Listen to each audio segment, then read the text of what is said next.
Dark Secrets of Area 51, The Unearthly Experiment. The desert was vast, and the night was dark. The only light came from the stars and the occasional flash from the distant, heavily guarded fences of Area 51. Rumors had always surrounded this place: crashed UFOs, alien autopsies, and government cover-ups. But journalist Alex Turner was about to discover a horror far beyond any conspiracy theory. Alex had received an anonymous tip about a new experiment being conducted at Area 51. Armed with a camera and a thirst for the truth, he sneaked past the guards and into the heart of the facility. The cold, sterile hallways echoed with his footsteps, but he pressed on, driven by the need to expose whatever secrets lay hidden. In a dimly lit room, he found it, a massive, cylindrical tank filled with a strange, luminescent liquid. Suspended within was a creature, neither human nor alien, its body a grotesque fusion of both. Tubes and wires snaked in and out of its form, and its eyes, though closed, seemed to twitch with a semblance of life. A voice behind him made Alex jump. Impressive, isn't it? He turned to find Dr. Helena Carter, the rumored lead scientist of Area 51's most clandestine projects. Her eyes were cold, devoid of any emotion. "What is this abomination?" Alex demanded. "It's the future," she replied calmly. "A fusion of alien and human DNA, the perfect soldier, immune to our diseases, capable of surviving in any environment, and obedient to our every command." Horrified, Alex raised his camera, but Dr. Carter was faster. She pressed a button, and the room filled with gas. Alex's vision blurred, and he fell to the ground, unconscious. He awoke strapped to a table, surrounded by masked figures. Above him, a large needle descended, filled with the same luminescent liquid from the tank. Dr. Carter's voice echoed in the room. "Welcome to the next phase of our experiment, Mr. Turner." The needle pierced his skin, and as the alien substance coursed through his veins, Alex's screams echoed through the halls of Area 51. The next morning, the guards found a camera outside the facility's fences. Its footage showed nothing but static, and somewhere deep within the base, a new specimen floated in a tank. Its eyes eerily familiar, yet unmistakably otherworldly. The desert sun blazed down on Area 51, its secrets buried deep within its walls, but outside, the world remained oblivious. Alex Turner's disappearance, like many before him, was chalked up to the dangers of investigating the unknown. Months passed, and whispers of Alex's last known venture reached the ears of his younger sister, Clara, a brilliant hacker and conspiracy theorist. She had always been skeptical of her brother's daring pursuits, but now, with him missing, she was determined to uncover the truth. Using the camera's last known GPS coordinates and a series of encrypted messages Alex had sent her, Clara began her investigation. She discovered a pattern of disappearances around Area 51, all leading back to Dr. Helena Carter's experiments.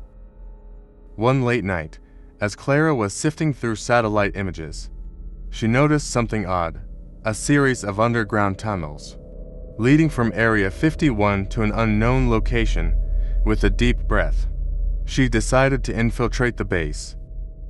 Inside Area 51, Clara's tech skills proved invaluable. Evading security systems and guards, she followed the tunnels deep underground. The air grew colder, the silence more profound. Finally, she reached a massive chamber filled with tanks, much like the one Alex had described. But these were different. They were empty, save for a strange, pulsating mass at the bottom. Suddenly, a voice echoed through the chamber. "You shouldn't be here," Dr. Carter said, emerging from the shadows, "but since you are, perhaps you'd like a reunion." A panel slid open, revealing another tank. Inside, a creature floated, Its features a distorted blend of human and alien, but its eyes. Clara recognized those eyes. They were Alex's. Tears filled Clara's eyes. What have you done to him? Dr. Carter smirked. Improved him, but he's not the only one. We've been perfecting our experiments, and soon, we'll have an army. Clara, using a device she had prepared earlier, sent out an EMP pulse, temporarily disabling the facility's power in the ensuing darkness. She rushed to her brother's tank, desperate to free him. As the lights flickered back on, Clara found herself surrounded by guards, but then a deafening roar echoed through the chamber. The creatures, sensing their chance, had broken free. Chaos ensued. In the midst of the confusion, Clara managed to disconnect Alex from his tank. His transformation wasn't complete, and fragments of his humanity remained. Together, they fought their way out, the bond between siblings proving stronger than any experiment.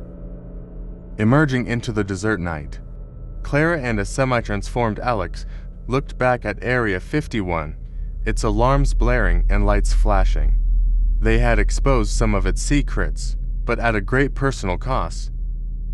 The world would soon know the truth about Area 51, not from leaked documents or hidden footage, but from two siblings who dared to challenge the unknown. The world was in chaos. Clara's revelations about Area 51 had gone viral. Protests erupted outside government buildings, demanding transparency and accountability. The government, however, denied everything, labeling the footage and evidence of elaborate hoaxes. But Clara and Alex knew the truth. They had lived it.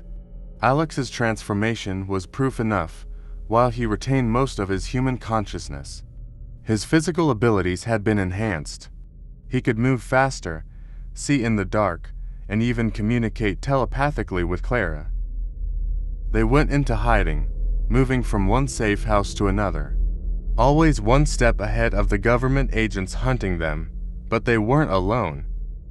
Other escapees from Area 51, those who had been subjected to Dr. Carter's experiments, began to seek them out, looking for guidance and a sense of belonging. Clara, with her tech skills, and Alex, with his newfound abilities, formed a resistance group. Their goal was to expose the full extent of the government's experiments, and to rescue those still trapped inside Area 51. One evening, as they were planning their next move, Alex received a telepathic message. It was fragmented and weak, but unmistakably from Dr. Carter. "Help me," it said. The siblings were torn. Dr. Carter was the reason for their suffering, but if she was reaching out, it meant something had gone terribly wrong. With a small team, they decided to infiltrate Area 51 once again. The facility was heavily fortified now, but with the combined abilities of the hybrids, they managed to breach its defenses. Inside, they found a scene of devastation. The experiments had backfired. Creatures, far more monstrous and uncontrollable than Alex, roamed the halls, attacking everything in sight. In the heart of the facility, they found Dr. Carter. Trapped and terrified, the very creatures she had created were now her captors. She looked up, her eyes filled with regret. "I tried to control them, to harness their power, but they are too strong." Clara, ever the compassionate one, decided to free Dr. Carter, but in return, she demanded all the research data and a way to reverse the experiments. With Dr. Carter's help, they managed to rescue the remaining test subjects and began the process of reversing the experiments. Some, like Alex, chose to retain their enhanced abilities, while others wanted to return to their former selves. The world watched in shock as the truth about Area 51 was laid bare. Governments fell, new alliances were formed, and the hybrids, once feared and misunderstood, became symbols of hope and resilience. Clara and Alex, having exposed the darkest secrets of Area 51, retreated from the public eye, but their legacy lived on. A testament to the indomitable human spirit and the bonds of family